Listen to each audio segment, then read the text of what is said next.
बाल रूपधारी ब्रह्मा की महिमा, ब्रह्मा जी की आयु का मान तथा त्रिदेवों की एकता। महादेव जी कहते हैं, पार्वती सांबादित्य से उत्तर दिशा में कपालेश्वर विराजमान हैं। उनका दर्शन करने से मनुष्य अश्वमेघ यज्ञ का फल पाता है और पूर्व जन्म के पातकों से मुक्त हो जाता है। उससे उत्तर कोटीश्वर लिंग है, जो सबके पापों का नाश करने वाला है। वहां कोटि ऋषियों ने सिद्धि प्राप्त की है, इसलिए उसका नाम कोटीश्वर है। जो मानव भक्ति भाव से कोटीश्वर का पूजन करता है, उसे 1 करोड़ मंत्र जप का फल प्राप्त होता है। कोटीश्वर के निकट वेदवेत्ता ब्राह्मण को सुवर्ण देना चाहिए। सोमेश्वर, दैत्य सूदन, बाल रूपधारी ब्रह्मा, अर्कस्थल, सूर्य तथा शशिभूषण ये 6 प्रभास क्षेत्र के श्रेष्ठ देवता हैं। इनके दर्शन मात्र से मनुष्य कृतार्थ हो जाता है और जन्म से लेकर मृत्यु तक के भयंकर पापों से छूट जाता है। पार्वती जी ने पूछा, भगवान अन्य सब स्थानों में तो वृद्ध रूपी ब्रह्मा हैं, यहाँ ये बाल रूपी कैसे हुए? महादेव जी ने कहा, देवी मनुष्य इस संसार में तभी तक दुख, शोक और भय के समुद्र में डूबे रहते हैं जब तक कि ब्रह्मा जी के प्रति उनकी भक्ति नहीं होती।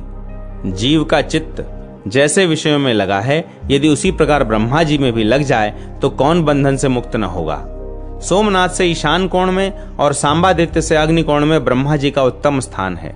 वहां बाल रूपधारी ब्रह्मा जी विराजमान हैं, जो संपूर्ण जगत के स्वामी, सब लोगों के सृष्टा और महान तेजस्वी हैं। वे ही इस प्रभास क्षेत्र में 8 वर्ष की आयु में आए हैं। उन्होंने ही सोमनाथ लिंग की स्थापना करके ब्राह्मणों को बहुत सी दक्षिणा दी।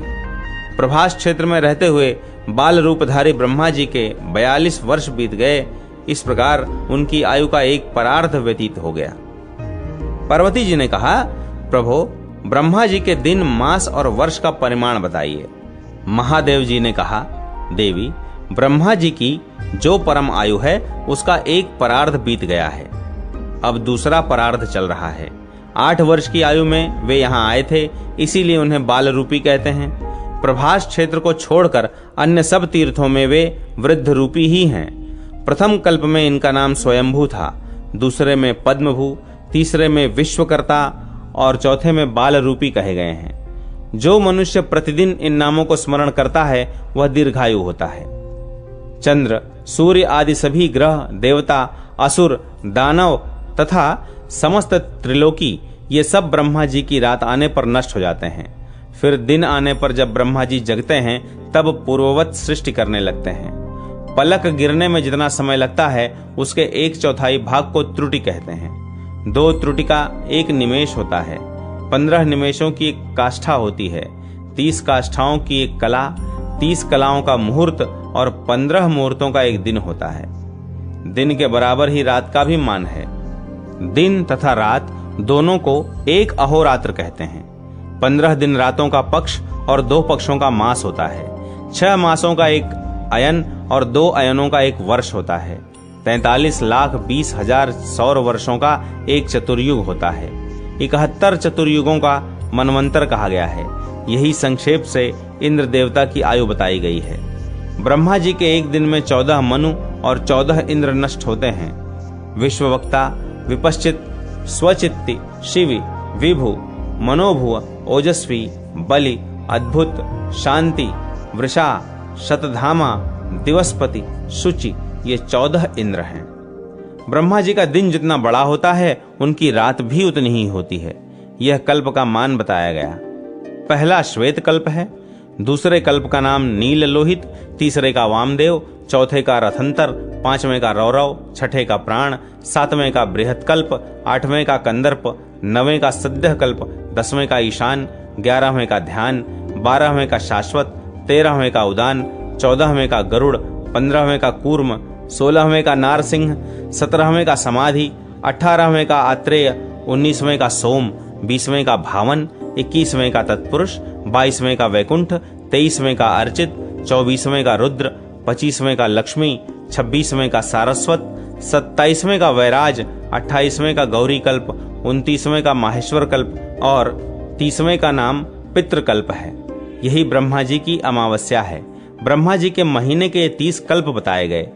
व्यतीत हुए सभी कल्पों के नाम बताए जा चुके हैं। इस समय वाराह कल्प चल रहा है। यही ब्रह्मा जी की प्रतिपदा है, जिसमें भगवान वाराह ने रसातल से पृथ्वी का उद्धार किया।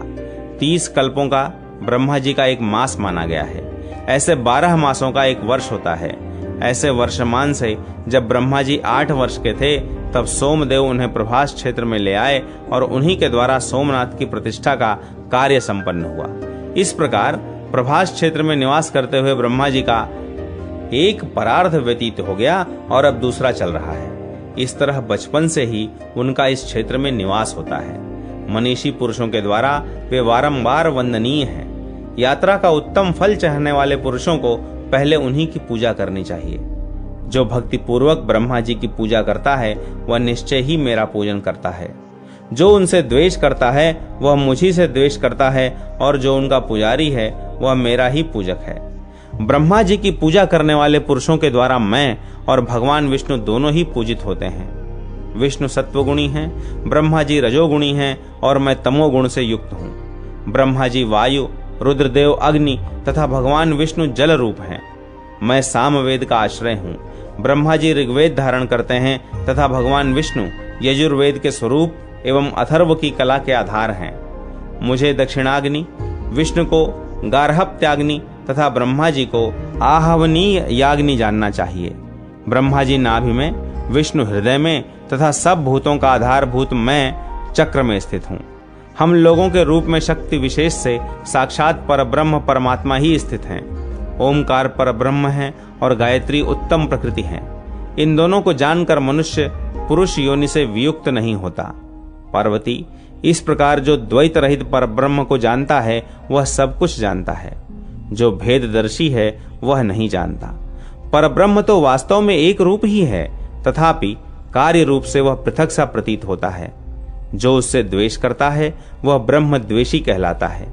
मेरे दाहिने अंग में ब्रह्मा और बाएं अंग में विष्णु विराजमान हैं। जो इन दोनों से द्वेष करता है वह मेरा ही द्वेषी है।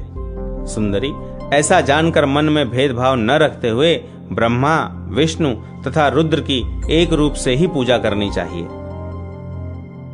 ब्राह्मणों की महिमा, क्षेत्रवासी ब्राह्मणों के भेद। महादेव जी कहते हैं, देवी, पृथ्वी पर जो ब्राह्मण हैं वे मेरे प्रत्यक्ष स्वरूप हैं। स्वर्ग के देवता तो परोक्ष हैं, ब्राह्मण ही प्रत्यक्ष देवता हैं। ब्राह्मण मुझे प्रिय हैं। जो भक्ति भाव से उनकी पूजा करता है वह सदा मेरी ही पूजा करता है।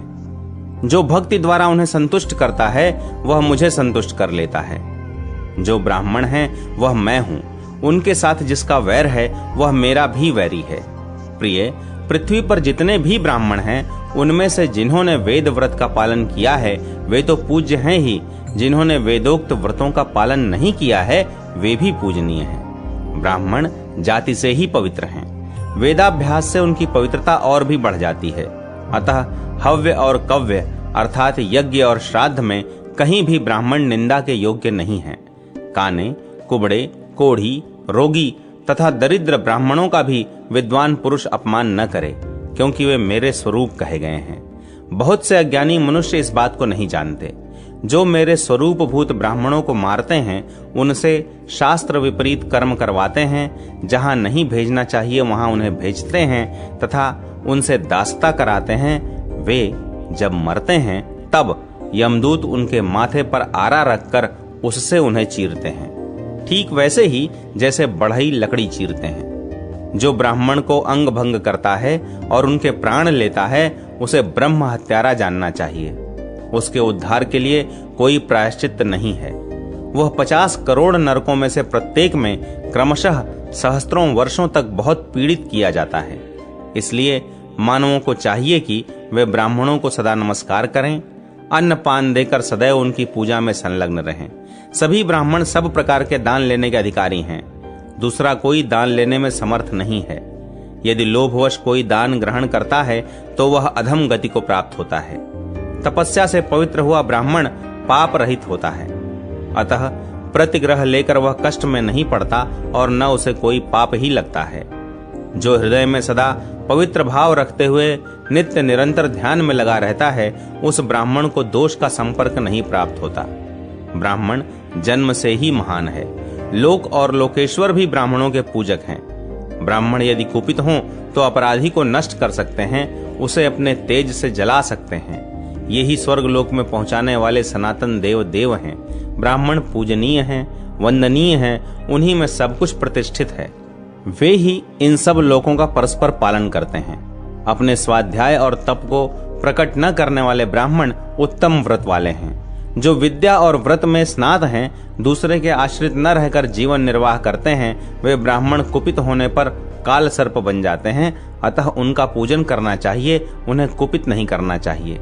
अध्यात्म स्वरूप का चिंतन करने वाले ब्राह्मण ही सब प्राणियों की गति हैं। ब्राह्मण यदि विपत्ति में पड़ा हो तो उसके सब उपायों से रक्षा करे। ये ब्राह्मण मनुष्यों द्वारा सर्वत्र पूजा पाने योग्य हैं। फिर जो अपने चित्त को संयम में रखने वाले तथा विशेषतः पुण्य क्षेत्र के निवासी हैं, उनके विषय में तो कहना ही क्या है। जो द्विज विधि पूर्वक क्षेत्र संन्यास तथा वृत्ति भेद के क्रम जानते हैं, वे क्षेत्र के पूर्ण फल के भागी होते हैं।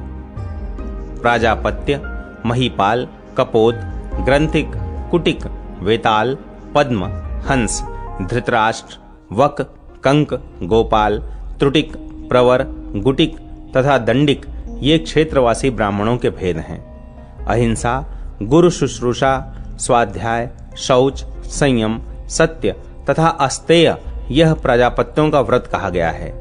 शांति, पुष्टि आदि कर्मों द्वारा जो इस मही का पालन करते हैं, वे महीपाल हैं। जो धरती पर गिरे हुए अन्न के दानों को कपोत की भांति चुनते हैं और इस तरह पुंछ वृत्ति से जीविका चलाते हैं, वे साधु पुरुष कपोत कहलाते हैं।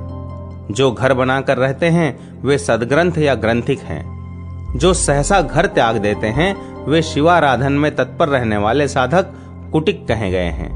जिनका तीर्थ सेवन में अनुराग है तथा जो पत्नी के साथ रहते हुए जो कुछ मिल जाए उसी पर संतोष करते हैं, वे महान साहस से युक्त साधक वेताल कहलाते हैं। जो इंद्रियों को संयम में रखते हैं परंतु कामनाओं में आसक्त हैं, राज्य और धन की इच्छा से साधन रत हो रहे हैं, वे पद्म कहलाते हैं और सदा भिक्षा से ही जीवन निर्वाह करते हैं। जो ज्ञान योग से युक्त हैं, जिनके केवल व्यवहार में ही द्वैत है, वे साधक हंस कहे गए हैं। जिन्होंने ब्रह्मचर्य, सत्वगुण तथा निर्लोभता आदि गुणों से संपूर्ण जगत को जीत लिया है और जो सबका धारण पोषण करते हैं, वे धृतराष्ट्र माने गए हैं। जो सदा एकमात्र स्वार्थ में ही स्थित होकर ज्ञान, व्रत अथवा धर्म का आचरण करते हैं, उन्हें वक कहते हैं। जो उत्कृष्ट सिद्धि प्राप्त करने के लिए जलाशय का आश्रय ले कमल की नाल और सिंघाड़ा आदि खाकर रहते हैं, वे साधक कंक माने गए हैं। जो गौओं के साथ चलते, गौशाला में निवास करते तथा पंचगव्य रस का सेवन करते हैं, वे साधक गोपाल माने गए हैं। जो कृच्छ और चांद्रायण आदि व्रतों के द्वारा अपने शरीर को क्षीण करते हैं तथा त्रुटि काल में ही भोजन कर लेते हैं, वे साधक त्रुटिक माने गए हैं। जो कुश की पत्नी बनाकर मठ में स्थापित करते और गृहस्थ धर्म का पालन करते हुए भिक्षा वृत्ति से जीवन निर्वाह करते हैं, वे साधक प्रवर या मठर कहलाते हैं। जो ब्राह्मण कंद अथवा मूल फल की एक एक ग्रास की 8 गुटिकाएं बनाकर उन्हीं का आहार करते हैं, वे गुटिक कहलाते हैं। जो रात में वीरासन से बैठकर अपने शरीर को ही दंड देने में संलग्न हैं, वे दंडी कहे गए हैं। प्रभास क्षेत्र में रहने वाले जो ब्राह्मण इस प्रकार की वृत्तियों से जीविका चलाते हैं, उनके द्वारा बाल रूपधारी भगवान ब्रह्मा सदैव पूजनीय हैं। जो महापातकी हैं और जिन्हें ब्राह्मणों ने अपनी पंक्ति से बाहर कर दिया है, वे बाल रूपधारी ब्रह्मा जी का स्पर्श न करें। जो दीर्घजीवी होना चाहता है, वह ब्रह्मचारी, शांत और जितेंद्रिय ब्राह्मण का कभी अपमान न करे। ब्रह्मा जी के प्रति भक्ति के भेद, रथ यात्रा, ब्रह्मा के 108 नाम तथा कार्तिक पूर्णिमा को उनके दर्शन का महात्म्य। महादेव जी कहते हैं, भक्ति के 3 भेद हैं, लौकिकी, वैदिकी और आध्यात्मिकी। गंध, माला, शीतल जल, घी, गुग्गुल, धूप, काला अगुरु, सुगंधित पदार्थ, सुवर्ण, रत्न आदि आभूषण, विचित्र हार, न्यास, स्तोत्र, ऊंची ऊंची पताका, नृत्य, वाद्य, गान, सब प्रकार की वस्तुओं के उपहार तथा भक्ष्य, भोज्य, अन्न, पान आदि सामग्रियों से मनुष्यों द्वारा जो ब्रह्मा जी की पूजा की जाती है, वह लौकिकी भक्ति मानी गई है। वेद मंत्र और हविष्य भाग के द्वारा जो यज्ञ क्रिया की जाती है, वह वैदिकी भक्ति है। अमावस्या और पूर्णिमा को किया जाने वाला अग्निहोत्र, संस्रव प्राशन, दक्षिणा दान, पुरोडाश, इष्ट, धृति, सोमपान, सब प्रकार के यज्ञ कर्म, ऋग्वेद, सामवेद और यजुर्वेद के मंत्रों का जप तथा संहिता भाग का स्वाध्याय, ये सब कर्म जो ब्राह्मणों द्वारा किए जाते हैं वे वैदिकी भक्ति के अंतर्गत हैं। जो प्रतिदिन इंद्रिय संयम पूर्वक प्राणायाम एवं ध्यान में संलग्न रहता है, भिक्षान्न से जीवन निर्वाह करता है, व्रत के पालन में स्थित रहता है, समस्त इंद्रियों को विषयों की ओर से समेटकर उन्हें हृदय में स्थापित करके प्रजापति ब्रह्मा जी का ध्यान करता है, वह आध्यात्मिकी भक्ति से युक्त ब्रह्म भक्त कहलाता है। ब्रह्मा जी का ध्यान इस प्रकार करे। हृदय कमल की कर्णिका के आसन पर ब्रह्मा जी विराजमान हैं। उनके शरीर का वर्ण लाल है, नेत्र बड़े सुंदर हैं, मुख दिव्य तेज से प्रकाशित है, उनकी 4 भुजाएं हैं और हाथों में वरद एवं अभय की मुद्राएं हैं। जो ममता और अहंकार से रहित, अनासक्त, परिग्रह शून्य, चारों पुरुषार्थों के प्रति भी स्नेह न रखने वाले, ढेला, पत्थर और सुवर्ण को समान दृष्टि से देखने वाले, समस्त प्राणियों के हित के लिए धर्मानुष्ठान में तत्पर, सांख्य योग की विधि के ज्ञाता, धर्म के विषय में संशय रहित तथा प्रतिदिन ब्रह्मा जी की पूजा में संलग्न रहने वाले हैं, वे ही ब्राह्मण प्रभास क्षेत्र के श्रेष्ठ निवासी हैं। गायत्री उत्तम मंत्र है।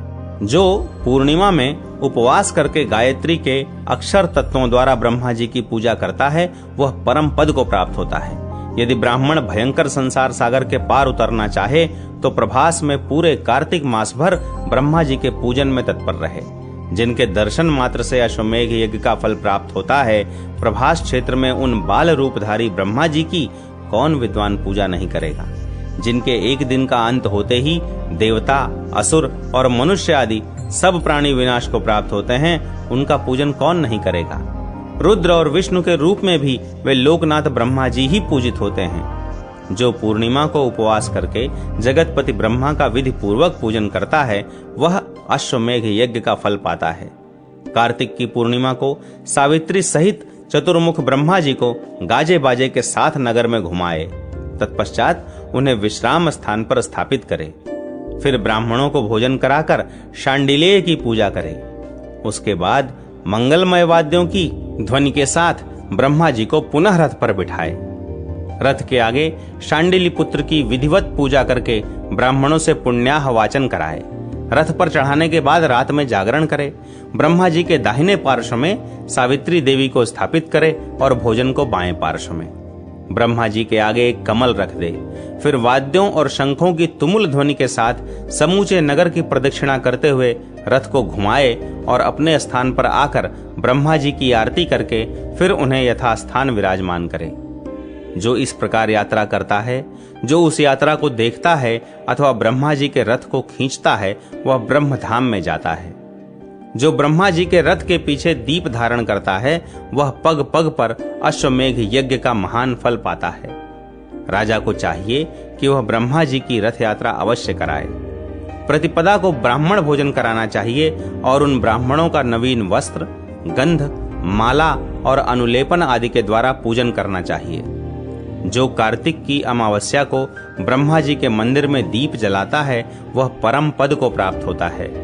सभी उत्सवों के अवसर पर इन जगतपति ब्रह्मा जी की पूजा करनी चाहिए। पार्वती, अब मैं ब्रह्मा जी के 108 नाम कहता हूँ। उनका अष्टोत्तर शतनाम स्तोत्र परम दिव्य, गोपनीय तथा पाप नाशक है। वेदों के ज्ञाता महात्मा ब्राह्मण को इसका उपदेश देना चाहिए। पूर्व काल में भगवान विष्णु ने पूछा, देव देव पितामह, आप किन किन स्थानों में किस किस नाम से निवास करते हैं, यह स्मरण करके बताइए।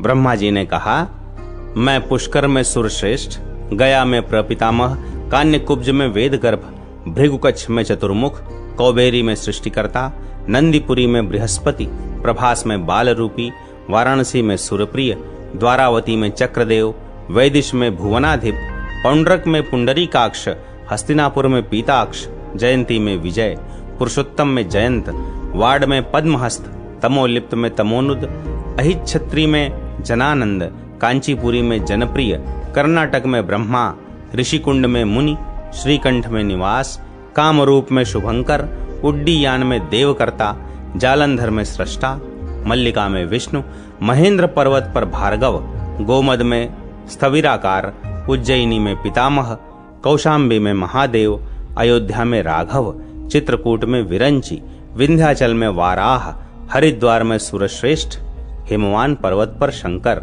देहिका में स्रचाहस्त, अर्बुद में पद्महस्त, वृंदावन में पद्मनेत्र, नैमिषारण्य में कुशहस्त, गोप क्षेत्र में गोविंद, यमुना तट पर सुरेंद्र, भागीरथी में पद्मतनु, जनस्थल में जनानंद, कोंकण में मध्वक्ष, काम्पिल्य में कनकप्रभ, खेटक में अन्नदाता, क्रतुस्थल में शंभु, लंका में पौलस्त्य, काश्मीर में हंसवाहन, अर्बुद में वशिष्ठ, उत्पलावन में नारद, मेघक में श्रुतिदाता, प्रयाग में यजुष्पति, शिवलिंग में सामवेद, मार्कंड स्थान में मधुप्रिय, गोमंत में नारायण, विदर्भा में द्विजप्रिय, अंकुल में ब्रह्मगर्भ, ब्रह्मवाह में सुतप्रिय, इंद्रप्रस्थ में दुराघर्ष, पंपा में सुदर्शन, विरजा में महारूप, राष्ट्रवर्धन में स्वरूप, कदम्बक में जनाध्यक्ष, समस्थल में देवाध्यक्ष, रुद्रपीठ में गंगाधर, सुपीठ में जलद, त्र्यंबक में त्रिपुरारी, श्रीशैल में त्रिलोचन,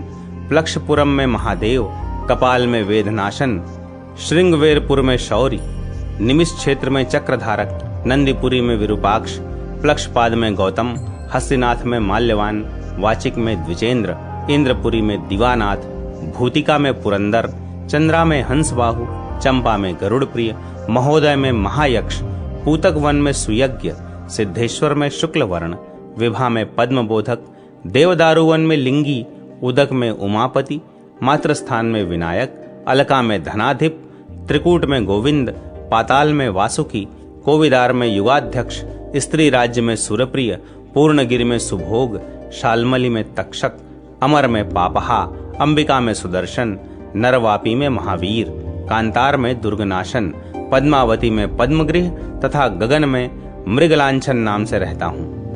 मधुसूदन, जो इन 108 में से एकमात्र बाल रूपी ब्रह्मा का भी दर्शन कर लेता है, उसे पूर्वोक्त सभी ब्रह्म विग्रहों के दर्शन का पुण्य फल प्राप्त होता है।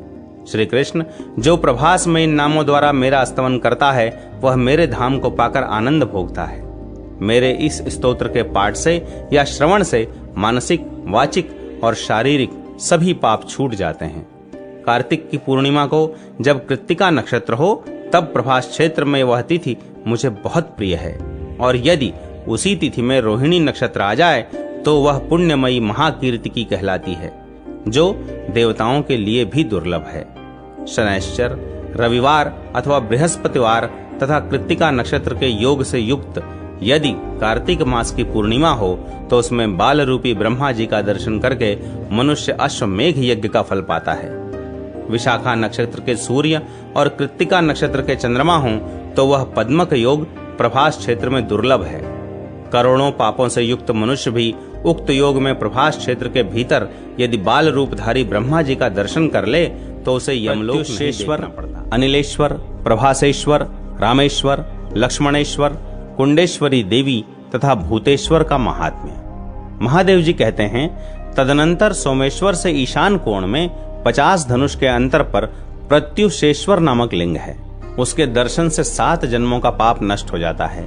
धर्मराज से उनकी पत्नी विश्वा ने 8 पुत्रों को जन्म दिया, जो 8 वसु कहलाए। उनके नाम इस प्रकार हैं: आप, भव, सोम, घर, अनल, अनिल, प्रत्युष और प्रभास। इनमें 7वें वसु प्रत्युष पुत्र की इच्छा से प्रभास क्षेत्र में आए और शिवलिंग की स्थापना करके मेरा ध्यान करते हुए उन्होंने शांत चित्त से दिव्य 100 वर्षों तक बड़ी भारी तपस्या की। उनकी भक्ति से मैं प्रसन्न हुआ और मैंने उन्हें पुत्र दिया। योगियों में श्रेष्ठ देवल ही उनके पुत्र हैं। प्रत्युष के द्वारा स्थापित और पूजित होने से उस लिंग का नाम प्रत्युशेश्वर हुआ।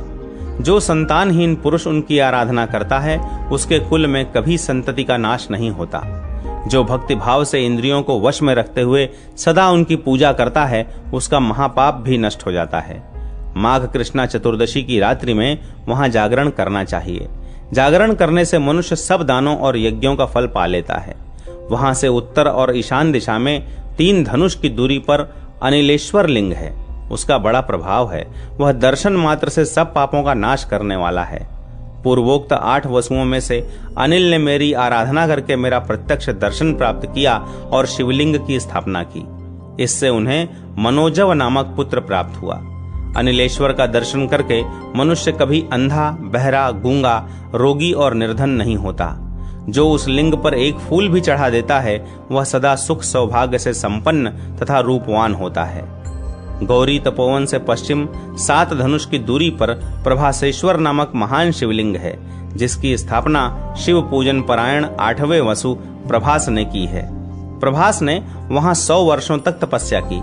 इससे संतुष्ट होकर मैंने उन्हें मनोवांछित वर दिया। प्रभास के पुत्र विश्वकर्मा हुए। माघ मास की चतुर्दशी को समुद्र संगम में स्नान करके मनुष्य भूमि शयन और उपवास का नियम ले, शतरुद्रीय का जप करे तथा पंचामृत से प्रभासेश्वर को स्नान कराकर विधि पूर्वक उनकी पूजा करे। यूं करने से वह सब पापों से मुक्त और संपूर्ण भोगों से संपन्न होता है। प्रभासेश्वर से ईशान कोण में 60 धनुष की दूरी पर पुष्करारण्य है। वहीं ज्येष्ठ पुष्कर नामक कुंड है। वह समस्त पापों का नाश करने वाला है। पुण्यहीन पुरुषों के लिए वह दुर्लभ है। पूर्व काल में परम बुद्धिमान श्री राम ने वहां रामेश्वर लिंग की स्थापना की थी। उसकी पूजा करने से मनुष्य ब्रह्म हत्या से मुक्त हो जाता है। 24वें त्रेता युग की बात है। पुरोहित वशिष्ठ जी के द्वारा पुत्रेष्ट यज्ञ कराए जाने पर राजा दशरथ के 4 पुत्र हुए।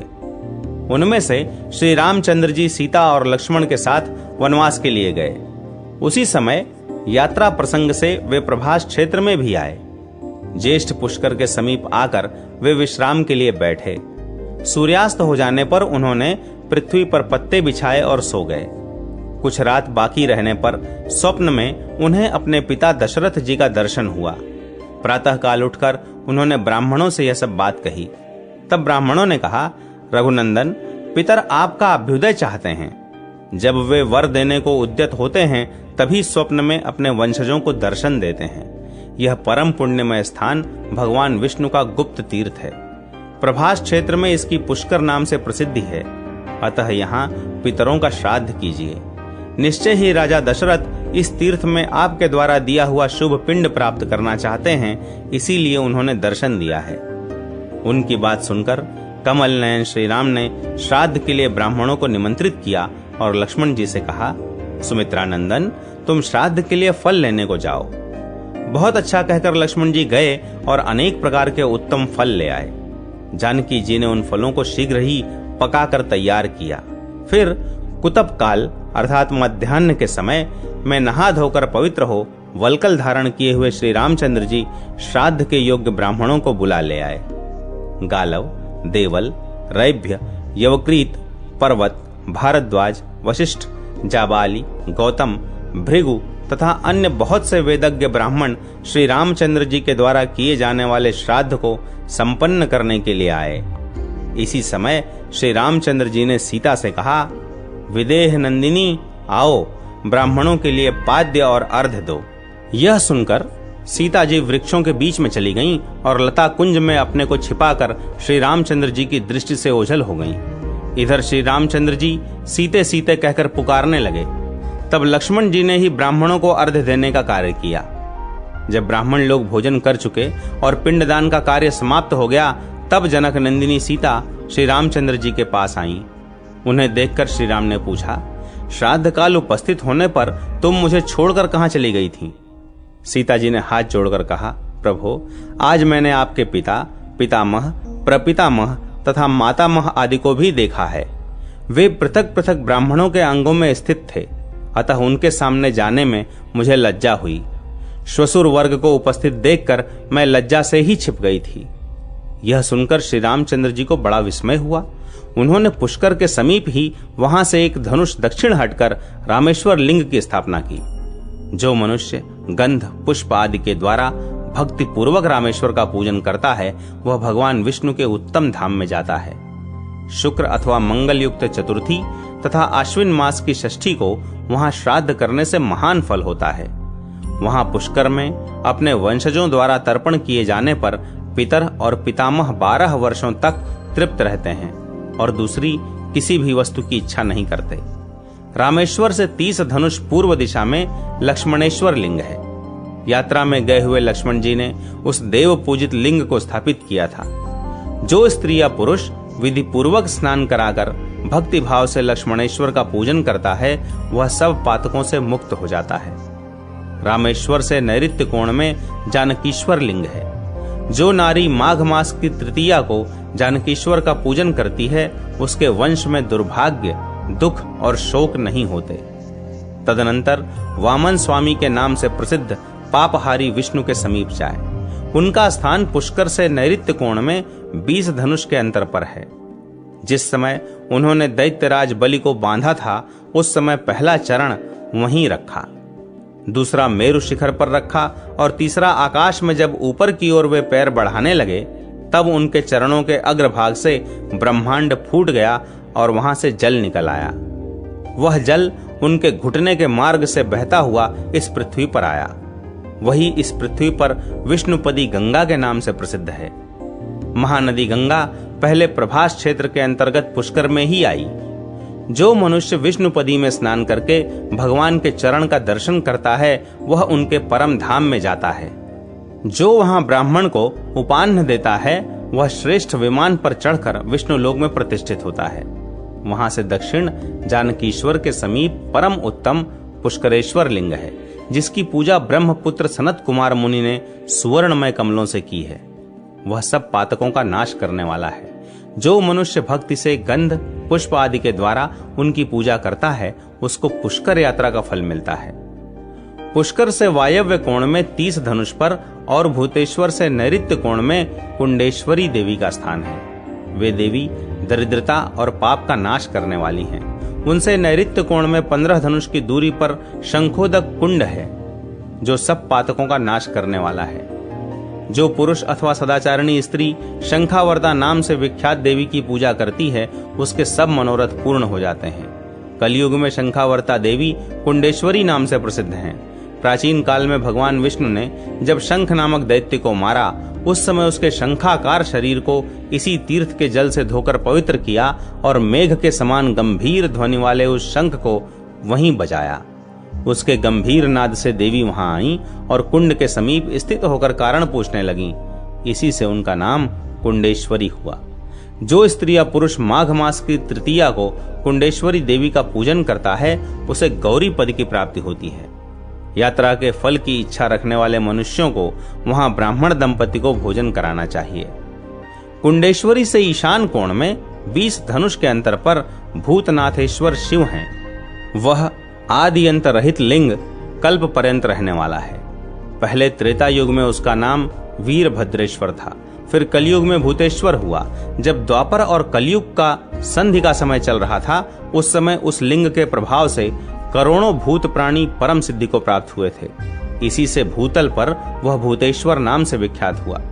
जो कृष्ण पक्ष की चतुर्दशी को रात्रि में भूतेश्वर शिव का पूजन करके दक्षिण दिशा में जा जितेंद्रिय, निर्भय एवं ध्यान परायण होकर अघोर मंत्र का जप करता है, उसको पूर्ण सिद्धि प्राप्त होती है।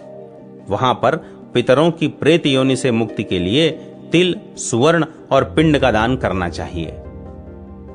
गोप्यादित्य की स्थापना और महिमा तथा नील से हानि। भूतेश से वायव्य कोण में 30 धनुष की दूरी पर गोप्यादित्य का स्थान है। पूर्व काल में महातेजस्वी श्री कृष्ण जब 56 कोटि यादवों के साथ प्रभास क्षेत्र में आए, उस समय 16,000 गोपियां भी वहां आ गईं। उनमें से जो सर्वश्रेष्ठ 16 गोपियां बताई गई हैं, उनके नाम बताता हूं, सुनो। लंबिनी, चंद्रिका, कांता, अक्रूरा, शांता, महोदया, भीषणी, नंदिनी, अशोका, सुपर्णा, विमला, अक्षया, शुभदा, शोभना और पुण्या। ये हंस अर्थात श्री कृष्ण चंद्र की कलाएं मानी गई हैं। परमात्मा श्री कृष्ण ही हंस हैं और उनकी ये शक्तियां हैं। श्री कृष्ण चंद्र स्वरूप हैं और ये गोपियां उनकी कलाएं हैं। उपर्युक्त 15 कलाओं के सिवा मालिनी उनकी 16वीं कला है। जो पुरुष इस प्रकार जानता है, उसे वैष्णव जानना चाहिए। उन 16,000 गोपियों ने भगवान श्री कृष्ण की आज्ञा ले उस क्षेत्र में निवास करने वाले नारद आदि मुनियों के सहयोग से विधि पूर्वक भगवान सूर्य की स्थापना की और नाना प्रकार के दान दिए। महर्षियों ने वहां भगवान सूर्य का नाम गोप्यादित्य रखा। इस प्रकार सूर्यदेव की प्रतिष्ठा हो जाने पर वे सब गोपियां कृतार्थ हुईं और महान यश पाकर श्री कृष्ण के साथ द्वारका को गईं। प्रभास क्षेत्र में गोपियों द्वारा स्थापित जो गोप्यादित्य हैं, उनका दर्शन मात्र करके मनुष्य दुख शोक से मुक्त हो जाता है। जो मानव माघ मास की सप्तमी को उपवास करके गोप्यादित्य की पूजा करता है, वह अपने पितरों को 7 बार तृप्त कर लेता है।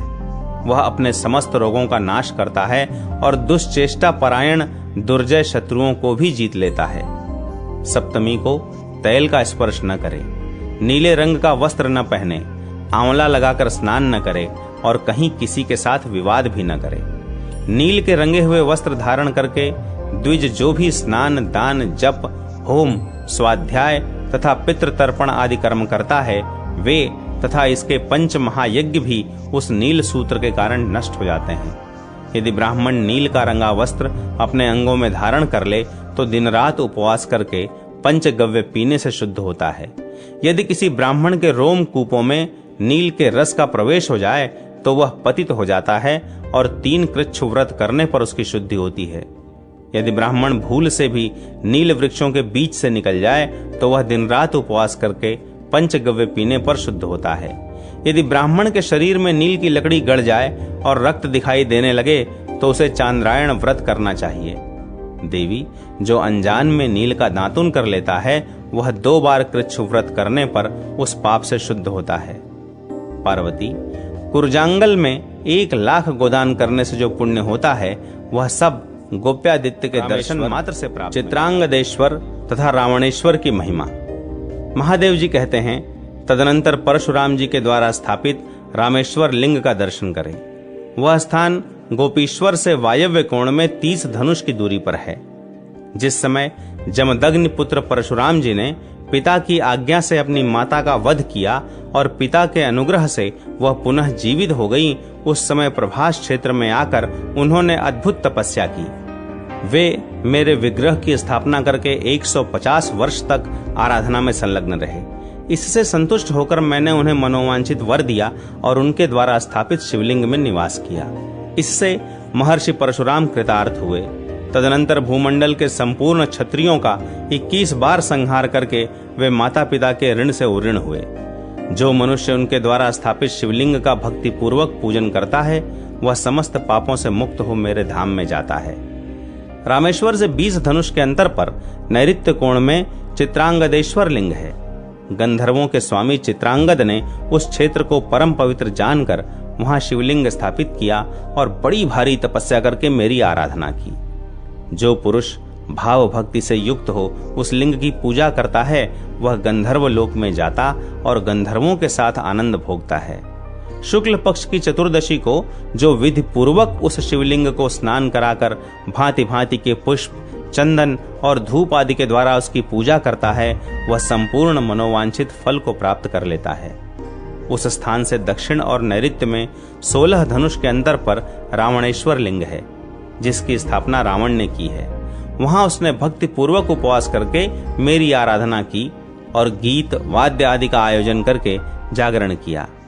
15 दिनों तक इस प्रकार मेरी अर्चना करने पर आकाशवाणी हुई, महाबाहु दशग्रीव, मैं तुम पर बहुत प्रसन्न हूँ। मेरे प्रसाद से तीनों लोक तुम्हारे अधीन होगा। मैं प्रतिदिन तुम्हारे द्वारा स्थापित शिवलिंग में निवास करूंगा। राक्षस राज, जो मानव भक्ति पूर्वक रावणेश्वर लिंग की पूजा करेंगे, वे शत्रुओं से अजेय होंगे। मेरी कृपा से उन्हें परम सिद्धि प्राप्त होगी। यूं कहकर मेरी आकाशवाणी मौन हो गई। रावण ने भी संतुष्ट होकर बार बार मेरा पूजन किया और तीनों लोकों पर विजय पाने की इच्छा रखकर वह पुष्पक विमान पर आरूढ़ हो अभीष्ट स्थान को चला गया। रावणेश्वर से पश्चिम 5 धनुष दूर सौभाग्यदायिनी गौरी का निवास है, जहां पर सौभाग्य की इच्छा रखने वाली अरुंधति देवी ने गौरी जी की आराधना में तत्पर हो घोर तपस्या की थी। गौरी देवी के प्रसाद से उन्हें उत्तम सिद्धि प्राप्त हुई। जो माघ शुक्ला तृतीया को भक्ति पूर्वक गौरी जी का पूजन करता है, वह 7 जन्मों तक सौभाग्यशाली होता है। पौलोमीश्वर, शांडिलेश्वर, क्षेमेश्वर तथा सागरादित्य का महात्म्य। महादेव जी कहते हैं, रावणेश्वर से वायव्य कोण में 30 धनुष की दूरी पर पौलिमीश्वर लिंग है। उसकी स्थापना पुलोम पुत्री शची ने की थी। जिस समय तारकासुर ने देवताओं का राज्य छीन लिया और स्वयं इंद्र पद पर अधिकार जमा लिया तथा उसके भय से व्याकुल इंद्रदेव कहीं भाग गए, उस समय उनकी पत्नी शची ने शोक से दुर्बल होकर मेरी आराधना की। इससे संतुष्ट होकर मैंने शची से कहा, देवी, मेरा पुत्र तारकासुर का वध करेगा, तुम निश्चिंत होकर जाओ। जो मानव इस पौलिमीश्वर लिंग का पूजन करेगा वह मेरा पार्षद होकर मेरे समीप पहुंच जाएगा। यह सुनकर पतिव्रता इंद्राणी देवराज इंद्र के समीप चली गईं। ब्रह्मा जी के स्थान से पश्चिम 16 धनुष के अंतर पर शांडिलेश्वर लिंग है, जिसके दर्शन मात्र से संपूर्ण पापों का नाश हो जाता है। ब्रह्मर्षि शांडिल्य ब्रह्मा जी के सारथी माने गए हैं।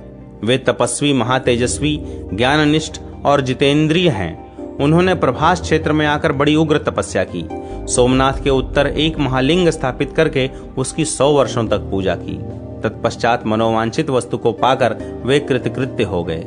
मेरे प्रसाद से उन्हें अणिमा आदि सिद्धियां प्राप्त हुईं। शांडिलेश्वर शिव का दर्शन करके मनुष्य तत्काल पाप रहित हो जाता है। शांडिलेश्वर से उत्तर और कपालेश्वर से अग्निकोण में 15 धनुष पर सर्व पाप नाशक क्षेमेश्वर लिंग है। राजा क्षेम मूर्ति ने भक्तिपूर्ण हृदय से उसकी स्थापना की है।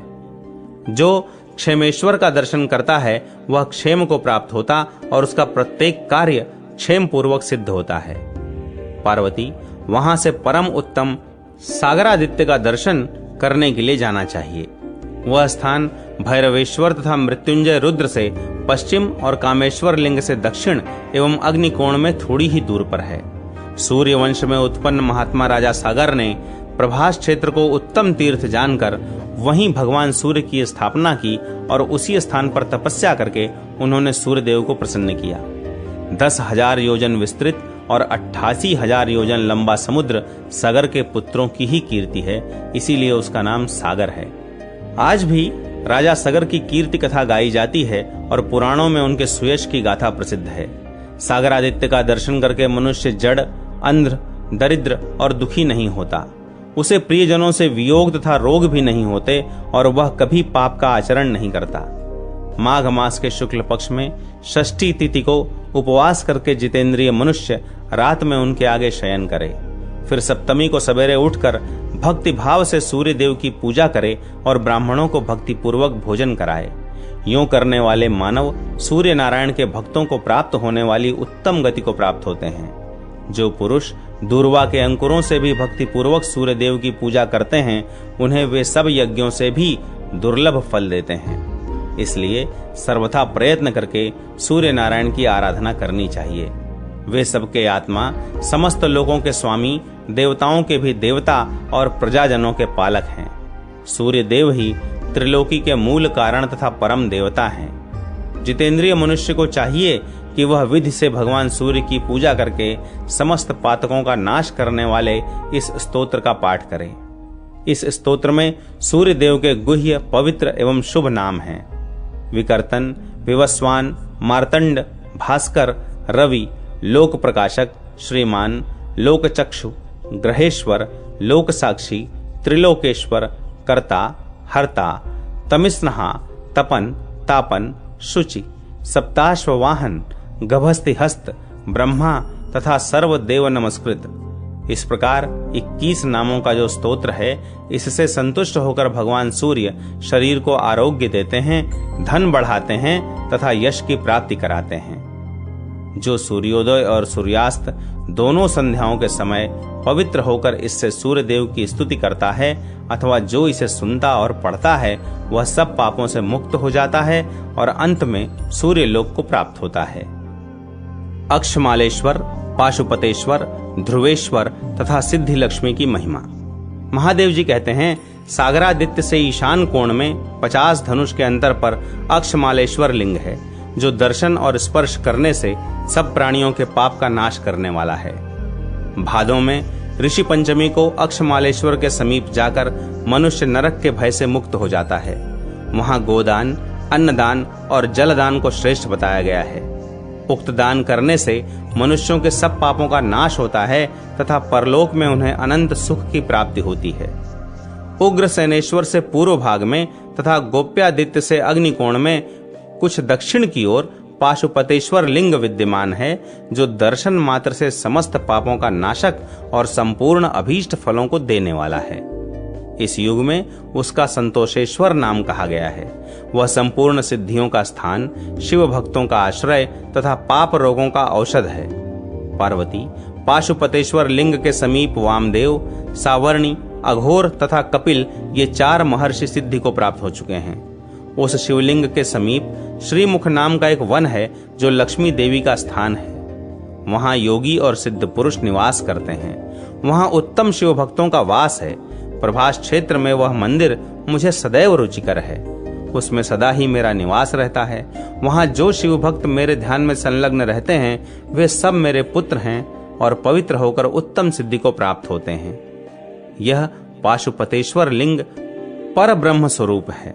इसका एक नाम अनादीश्वर भी है। यहाँ निवास करने वाले ब्राह्मणों को सिद्धि और मुक्ति भी प्राप्त होती है और इसी शरीर से वे 6 महीने में सिद्ध हो जाते हैं। इस लिंग का प्राकट्य संसार बंधन से छुटकारा दिलाने के लिए हुआ है। यह सब लोगों के लिए दुर्लभ, मोक्ष एवं परम पद है। इस लिंग में शिव तत्व का संपूर्ण ज्ञान प्रतिष्ठित है। जो माघ मास में निरंतर भक्ति पूर्वक इनकी पूजा करता है वह सब यज्ञों और दानों का फल पाता है। अग्नि इत्यादि मंत्र से वहां भस्म लेकर अपने अंगों में लगानी चाहिए। यदि संचित अग्नि में से भस्म लेनी हो तो उस घर के निवासियों से लेनी चाहिए। पूरा मंत्र इस प्रकार है: अग्निरिति भस्म, वायुरिति भस्म, जलमिति भस्म, स्थलमिति भस्म, सर्वरवा इदम भस्मा भवत। अग्नि, वायु, जल और स्थल सभी भस्म हैं। यह जो कुछ भी दिखाई देता है सबको भस्म होना है। जिसने शिव की दीक्षा नहीं ली है वह इस शिवलिंग का स्पर्श न करे। ब्राह्मणों से भस्म लेनी चाहिए, शूद्रों से नहीं। शूद्रों का पाशुपत व्रत में अधिकार नहीं है। मैं प्रत्येक युग में ब्राह्मणों का शरीर धारण करके प्रकट होता हूँ। राजा उत्तानपाद के ध्रुव नाम का एक पुत्र था जो महात्मा, ज्ञानी, सर्वज्ञ तथा प्रियदर्शन था। उसने एक समय प्रभास क्षेत्र में आकर सहस्त्रों वर्षों तक बड़ी कठोर तपस्या की। वह शिवलिंग की स्थापना करके प्रतिदिन भक्ति पूर्वक उसकी पूजा तथा स्तुति करता था। वह स्तुति इस प्रकार है: ध्रुव बोले, जो सच्चिदानंद स्वरूप तथा समस्त कारणों के भी कारण हैं, उन भगवान महेश्वर को नमस्कार है। भयंकर संसार सागर से पार होने के लिए जो सुदृढ़ सेतु हैं, केवल ध्यान के द्वारा जिनका कुछ चिंतन किया जाता है तथा जो संपूर्ण योग शक्तियों से युक्त हैं, उन भगवान शिव को नमस्कार है। सिद्ध और चारण जिसके स्वच्छ सलिल का सेवन करते हैं, जो बड़ी बड़ी लहरों के कारण अत्यंत भयंकर जान पड़ती है, आकाश से वेग पूर्वक गिरती हुई उस गंगा को जिन्होंने चंचल फूलों की माला के समान अपने मस्तक पर धारण कर लिया, उन शरणदाता भगवान शंकर की मैं शरण लेता हूँ। जिन्होंने दैत्य, दानव, विद्याधर तथा नागगणों को भी जो इस पृथ्वी पर फल मूल का आहार करते हुए तपस्या में संलग्न रहे हैं, अपने परम पद की प्राप्ति कराई है, उन शरणदाता भगवान शंकर की मैं शरण लेता हूँ। यह संपूर्ण जगत सदा जिनके अधीन रहता है, जो अपनी 8 मूर्तियों द्वारा समस्त लोकों का पालन करते हैं तथा जो परम कारण तत्वों के भी कारण हैं, उन शरणदाता भगवान शंकर की मैं शरण लेता हूँ। जिन वरदायक परमेश्वर के चरणों में भक्ति पूर्वक प्रणाम करके तथा अमृतमयी वाणी से जिनकी स्तुति करके उत्तम हृदय वाले भगवान सूर्य अपनी दिव्य दीप्ति तथा किरणों के द्वारा जगत का अंधकार दूर करते हैं, उन शरणदाता भगवान शंकर की मैं शरण लेता हूँ। जो मनुष्य अपने मन को वश में रखकर साक्षात ध्रुव जी के द्वारा रचित इस रुचिर अर्थ वाले स्तोत्र का पाठ करता है, वह कभी मोह में नहीं पड़ता। उसके कर्म सदैव शुद्ध और पवित्र होते हैं तथा वह अनादि सिद्ध शिव लोक में जाता है। पार्वती, शुद्ध चित्त वाले महात्मा ध्रुव के इस प्रकार स्तुति करने पर मैं बहुत प्रसन्न हुआ और इस प्रकार बोला: वत्स ध्रुव, तुम्हारा कल्याण हो। मैं तुमसे बहुत संतुष्ट हूँ। अब तुम परम शुद्ध हो गए। मैं तुम्हें दिव्य दृष्टि देता हूँ, तुम मुझे प्रत्यक्ष देखो।